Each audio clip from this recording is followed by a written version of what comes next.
একটু ফেসবুক একটা পোস্ট দিয়েছিলেন। ছেলেটিকে আমি চিনি, এটি হচ্ছে অপু, যিনি চাঁদাবাজি করতে গিয়ে পুলিশের আটক হয়েছেন এবং রিমান্ডে আছেন বর্তমানে। আমি তার সম্পর্কে আপনি যে ছেলেটিকে আমি চিনি, প্রাইভেট বিশ্ববিদ্যালয়ের আন্দোলনে তার ভালো ভূমিকা আছে। তার আন্দোলন নিয়ে প্রথম আলোতে ভিডিও প্রকাশিত হয়েছে। ছাত্র অধিকার পরিষদের রাজনীতি ছেড়ে সে নতুন বন্দোবস্তের রাজনীতি করার জন্য গিয়েছিল, কিন্তু ক্ষমতা ও সিস্টেম তাকে চাঁদাবাজ বানিয়ে দিল। আপনি লিখেছেন সে ছাত্র অধিকার পরিষদে থাকতে কখনো চাঁদাবাজ ছিল না, বরং হাসিনার বিরুদ্ধে লড়াই করার দীক্ষা আমরা তাকে দিয়েছিলাম। কিন্তু যখন দেখলো তার সমসাময়িক বন্ধুরা গণঅভ্যুত্থানের পর দামি বাইক, আইফোন ব্যবহার করে, অনেকের পকেট ভর্তি টাকা, ডিসি এসপি সচিবরা সমন্বয় বা বৈষম্য বিরোধী পরিচয় পেলে প্রতিমন্ত্রীর মতো সম্মান করে, তখন সে সংগ্রামী জীবন ছেড়ে চাঁদাবাজিতে লিপ্ত হলো। আসলে কি সিস্টেম, আপনি একটি বলেছেন যে ক্ষমতা এবং সিস্টেম তাকে চাঁদাবাজ বানিয়ে দিল। যে সিস্টেমের বিরুদ্ধে মানে দীর্ঘদিনের সংগ্রাম, আন্দোলন, লড়াই, সেই সিস্টেমের কথা আপনি আবারও বললেন যে সেই সিস্টেম থেকে আমরা আসলে বের হতে পারছি না কেন? দেখেন, আমার আক্ষেপের জায়গা হলো বৈষম্য বিরোধী প্ল্যাটফর্ম একটা পবিত্র প্ল্যাটফর্ম এবং অবশ্যই আমাদের সবার কাছে আমানত। এই প্ল্যাটফর্মকে দখল করলো এনসিপি।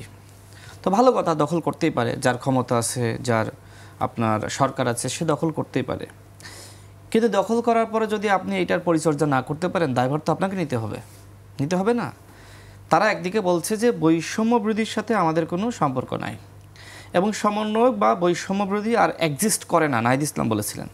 কিন্তু এর কাউন্সিল হয় আবার এনসিপির কার্যালয়ে। What is this? Nahid Islam যে কথা বললেন এবং তারপরে তার কার্যালয়ে, সে তো ওই দলের প্রধান, সেইখানে কাউন্সিল হয়, আবার বলেন যে এইটার কোনো দায়ভার আমরা নিব না। What is this? আপনারা সারা দেশের কমিটি বিলুপ্ত করলেন, কেন্দ্রীয় কমিটি কেন বিলুপ্ত করলেন না? গতকাল তারা একটি প্রোগ্রাম করেছে, সেখানে সম্ভবত ছাত্রদল, ছাত্র শিবির যায়নি এবং অন্যান্য ছাত্র অধিকার পরিষদও যায়নি, কয়েকটি দল হয়তো গেছে। আজকে দেখেন যে 1 বছরের মধ্যে এই প্ল্যাটফর্মকে আর কেউ অন করতে চাচ্ছে না, কারণ এইখান থেকে বের হয়েছে জানে আলম, অপু, রিয়াদ, এরকম অসংখ্য বিভিন্ন জায়গায় ছাত্র প্রতিনিধির নামে যাদেরকে দায়িত্ব দেওয়া হয়েছে। খোঁজ নেন। আমার নিজ জেলা ঝিনাইদহতে মহেশপুরে দেখলাম যে 2 জনের নিয়ে নিউজ হয়েছে। আঙ্গুল ফুলে কলা গাছ। আগে কি ছিল, এখন কি? ছেলেটাকে আগে আমি দেখতাম ধার্মিক, আর এখন স্মার্ট হয়ে গেছে। মানে পরিবর্তন এতটুকু যে আগে ধার্মিক ছিল, পাগড়ি পরতো, টুপি পরতো, একটু দাড়ি বড় বড় ছিল, এক মুষ্টি, এখন সে স্মার্ট হয়ে গেছে। পোশাক আশাক দেখলে মনে হয় যে হ্যাঁ যাচ্ছে। মানে কি আর বলবো, মানে পরিবর্তন বলতে এতটুকু করেছে, ভালো ছেলেকে খারাপ বানিয়েছে। খোঁজ নেন।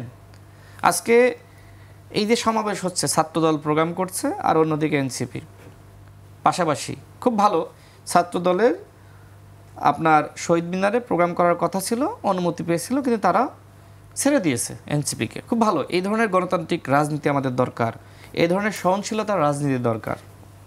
তো আজকে দেখেন যে এই যে ছাত্র সংগঠনগুলো, তাদের মধ্যেও যে ক্যাসাল শুরু হয়েছে, কেন, কে শুরু করলো? সেইটা শুরু করেছে আবার এই যে আপনার বৈষম্য বিরোধী ছাত্র আন্দোলন। আজকে এই প্ল্যাটফর্মকে কেউ অন করতে চাচ্ছে না, কারণ এইখান থেকে চাঁদাবাজ বের হচ্ছে। মানে এটা একটা মেশিনের মতন হয়ে গেছে যে এই মেশিনে কেউ ঢুকলে সে চাঁদাবাজ হয়ে বের হচ্ছে, ভালো মানুষ ঢুকলেও চাঁদাবাজ হয়ে বের হচ্ছে। তো আমরা এইটার জন্যই তো গণঅভ্যুত্থান হয়নি। আজকে কেউ যদি মনে করে গণঅভ্যুত্থান আমার পৈতৃক সম্পদ, আমি যা ইচ্ছা সেমনি ব্যবহার করবো, এটা তো হইতে পারে না। আমার মাঝে মাঝে মনে হয় যে আমরা যখন বিশ্ববিদ্যালয়ে লড়াই করেছি, পল্টনে লড়াই করেছি, ভাইরা একদিকে করতাম, আমরা আরেকদিকে করতাম। তো এখন যারা বিপ্লবী সাজে, তাদের অনেককে কিন্তু এই দীর্ঘ লড়াই আমরা পাশে পাইনি। তো যাই হোক, আল্লাহর রহমত যে একটা কোটা সংস্কার আন্দোলন কিন্তু ফিরে এসেছিল। মানে অনেকে আজকে বড় বড় নেতা দাবি করে, কিন্তু তারা তো কেউ আসলে হাসিনার পতনের জন্য নামে নাই।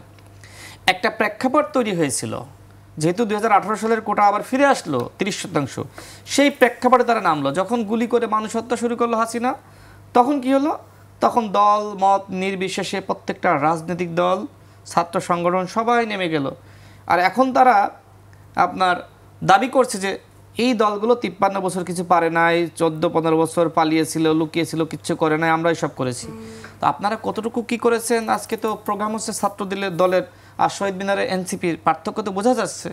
এবং নাহিদ ইসলামের ফেসবুক পোস্ট আপনি দেখেছেন, সেইখানে সে তো শিবির সম্পর্কে মন্তব্য করেছে, সাদিক কায়েম সম্পর্কে মন্তব্য করেছে, বিএনপি সম্পর্কে মন্তব্য করেছে, এছাড়া এখন আবার দেখছি যে বাকসাস এই যে এনসিপির যে ছাত্র সংগঠন, যদিও তারা দাবি করে যে এনসিপির সাথে সম্পর্ক নাই, কিন্তু ফান্ডিং থেকে শুরু করে সব কিছু কিন্তু এনসিপি করে। তো যাই হোক, তারা আবার এখন বলছে যে আওয়ামী লীগের আমলে ক্যাম্পাসে যারা আসলে শিবিরের যারা ছাত্রলীগে ছিল তারাই নাকি সব থেকে বেশি সাধারণ শিক্ষার্থীদেরকে নির্যাতন করেছে। অর্থাৎ এখন আমরা দেখতে পাচ্ছি যে শিবির এবং এই যে এনসিপির মধ্যে যে দূরত্ব বা বাকসাসের মধ্যে যে দূরত্ব, এইগুলো হওয়ার কারণে আবার তাদের সমাবেশগুলোতে মোটামুটি ফ্লপস করছে। অথচ জেলাগুলোতে আমি যতটুকু তথ্য পেয়েছি যে এই গণ অভ্যুত্থানের নেতারা গিয়েছে, যে কারণে আপনার জামাত বলেন, শিবির বলেন বা বিভিন্ন দলের অনেক নেতারা কিন্তু দেখতে গিয়েছে, যে আসছে দেখে আসে কি বলে শুনি। তো এই জায়গা থেকে এনসিপি মনে করছে যে সব আমার লোক, এই আমার লোক মনে করে আজকে তারা বাকিদেরকে আজকে মানে ডন কেয়ার করছে। এই ডন কেয়ার মনোভাবের কারণে আজকে কিন্তু এনসিপি ক্ষতিগ্রস্ত হচ্ছে। আমি সেই জন্য তাদেরকে বলবো যে এইভাবে গণ অভ্যুত্থানের অন্যান্য শক্তির যে আপনার ভূমিকা ছিল সেইটাকে আপনারা মাইনাস করতে করতে এমন একটা জায়গায় নিয়ে গেছেন যে আজকে কিন্তু সবাই আপনাদেরকে ঘৃণা করছে। আমি সর্বশেষ যে বিষয়টি নিয়ে কথা বলতে চাই, দেখেন আজকে আমি দেখলাম যে অন্তর্বর্তীকালীন সরকারের প্রধান উপদেষ্টার ফেসবুক থেকে পোস্ট করা হয়েছে যে জুলাই ঘোষণাপত্র 5 আগস্ট বিকাল 5টায় সম্ভবত ঘোষণা করা হবে, এবং বলা হচ্ছে সেখানে গণ অভ্যুত্থানের স্টেক হোল্ডার যারা আছে তারা থাকবে। গণ অভ্যুত্থানের স্টেক হোল্ডার বৈষম্যবিরোধী ছাত্র আন্দোলন, এনসিপি, আর কেউ না, আর কেউ না। এই কারণে এই ঘোষণাপত্র কারোর সাথে আলোচনা করা হয়নি। যে 18 সালের আন্দোলন সৃষ্টি না হলে 24 সালের গণ অভ্যুত্থান হয় না। 18 থেকে 24 পর্যন্ত আমরা লড়াই করেছি, আমাদের সভাপতি নিজে অ্যারেস্ট হয়েছে, আমার বাসায় অভিযান চালানো হয়েছে, আমাদের 11 জন শহীদ হয়েছে। সেই গণ অধিকার পরিষদ কোনো স্টেক হোল্ডার না, মানে এই গণ অভ্যুত্থানের প্রেক্ষাপট যে 18 সাল সেইটা স্বীকার করে না।